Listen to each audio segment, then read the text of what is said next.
For months, the small territory of Hong Kong has captured the world's attention. Millions of protesters have taken to the streets, demonstrating in airport lobbies and occupying public buildings to stop what they see as creeping rule from mainland China. The atmosphere has been oppressive, the police response heavy-handed.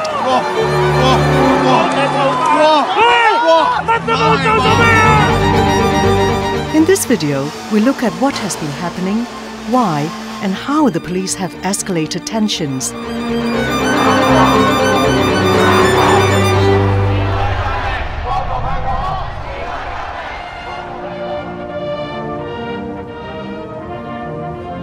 To understand what's happening, it's important to know Hong Kong's recent history. After over 150 years, Britain handed back authority to China. China will tonight take responsibility for a place and a people which matter greatly to us all. It did so with guarantees that certain rights and freedoms were to be respected. This agreement was coined "One Country, Two Systems."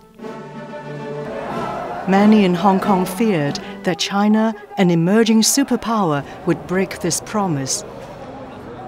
They looked to the future with trepidation.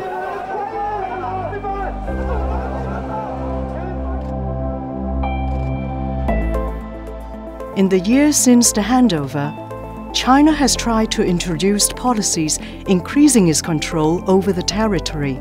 Many in Hong Kong have been resisting. Amnesty International supports people's rights to peaceful assembly.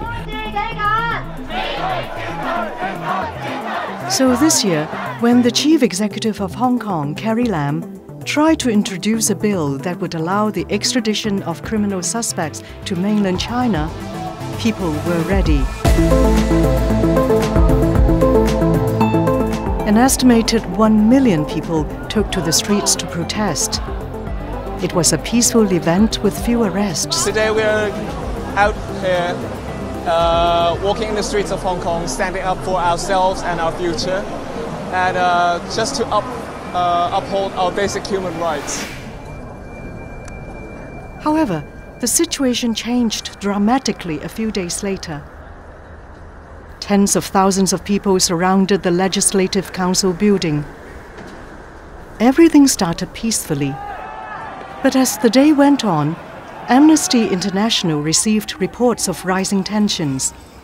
A lot of people who were in the streets were there taking videos at the same time, and those videos very quickly posted to social media networks. Our teams in Hong Kong analyzed and reacted to reports on the ground, and our global digital verification teams forensically authenticated the uploads. Shocking videos illustrating police misconduct began to appear. We kind of try and build out a whole view of the area to find out where exactly this happened, to make sure it did happen where we are told it happened. In this case, what we do is we start looking for as many geographical features as we can within the video. In this case, we see a circular building here and a runway. Other buildings in the background. See lots of trees, for instance. Working together, our teams can pinpoint the exact geo-coordinates of an event. We then will, of course, check other features like the uniforms of the police, the language that people are speaking, and any other actual details we can extract from the video to work out exactly where it was taken. Once confirmed, we cross-reference all the information we can find to build up a picture of what happened. Throughout the following days, we continue to document incidents of excessive force. So within this video, what we see is some of the demonstrations outside a tower called Citric Tower, where the police use excessive use of tear gas against a crowd of protesters, pushing them towards the Citric Tower building. And then we see them actually rushing towards the building and getting inside the building, where tear gas was continued to be used. If you're in a big protest and you can't get away because you're in a big crowd and you can't move very fast, then you can cause physical problems like stampedes.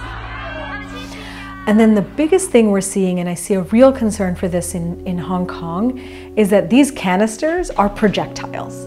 So when they're fired, they're really hard to direct. And so when they hit people, especially in their face or their head and their delicate parts of their neck, that's when you see blunt trauma and death. The events of the 12th of June moved Hong Kong's protests into their next stage. So although the police used excessive force against peaceful protesters in June 12, we still see people, we take the street several times, overwhelmingly peacefully in millions, to call on the government to answer their demands. This is very impressive. Often the demonstrators are the victims of heavy-handed policing. Rubber bullets have been used dangerously.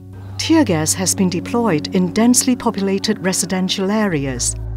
我哋係有權利喺度集會㗎嘛，咁點解佢哋放催淚煙就等於我哋要走啫？唔合理喎，成件事。Water cannons were even filled with dye, indiscriminately marking protesters and people standing by.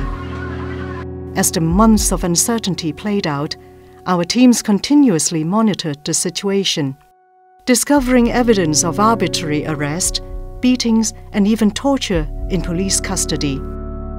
We've documented cases of people who are brutalized when they are in detention, even ill-treated, torture, pointing laser pens in their eyes. The police force rejected our findings. We see some missing links in that report, and that's why I cannot agree with all the allegations. Those missing links, including they basically did not mention clearly about the social environment in Hong Kong. Most arrested persons whom we interview are afraid of coming forward to complain to police because they fear the police will further persecute them. So in this sense, the police is in no position to investigate themselves. And we think that the setup of an independent commission of inquiry is crucial and essential. We have sent this request to the police commissioner asking for a meeting, but this request yet remains unanswered. Under the immense pressure, Carrie Lam belatedly withdrew the extradition bill that kick-started the recent protests. But the leaderless movement sees this as their opportunity to stem the slow erosion of their rights. They press on with an expanded list of 5 demands, which includes an independent investigation into use of force by police. These tensions hit boiling point this week as Hong Kong marked National Day, events which culminated in a young man being shot and left fighting for his life.